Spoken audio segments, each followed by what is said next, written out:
Ano, malapit pala alis ko. Ano kaya gagawin ko? Paano ko kaya sasabihin ko sa February 28 mo? Paano ko kaya masasabi ko sa anak ko? Sana hindi siya umiyak. Ganun mo.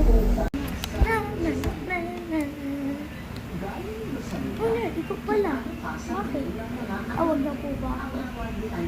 Hindi na. Sabihin lang kasi ako, sana huwag ka maging malungkot. Anay, ano po ba yun? Sabihin mo na po.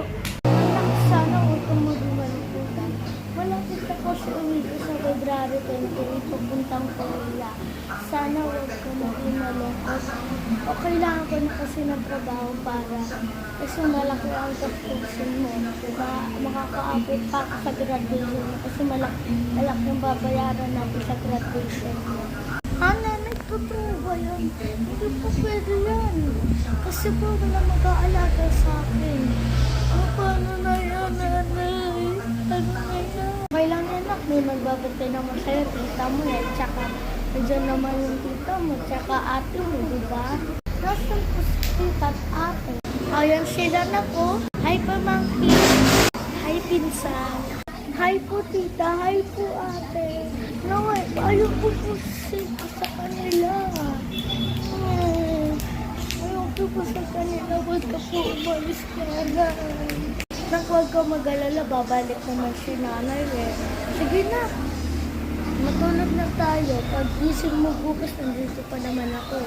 Sa February 28 pa naman. Sige, may 3 days pa tayo para magsama. Sige po na. Na, galingan mo na. Pagalitan natin yan. Kulit kasi ng pagalitan natin yan. Siya yung nanay at tayo yung boss. So parang ganun na nga. Ano mo, siyempre, gagalingan ko yan. Hindi mo magsasumbong yun eh. Tsaka ano ka ba? Huwag natin, ano yun, siya yung yayaan, tayo yung boss. Huwag natin pag ano yun, sila makailang laki-laki yun. Oo, tama ka dyan na. Sige, hindi mo napagpating na.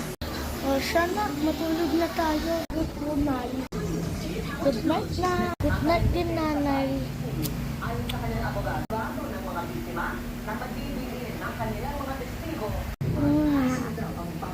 Nasusunod na. Nanay, nasusunod na.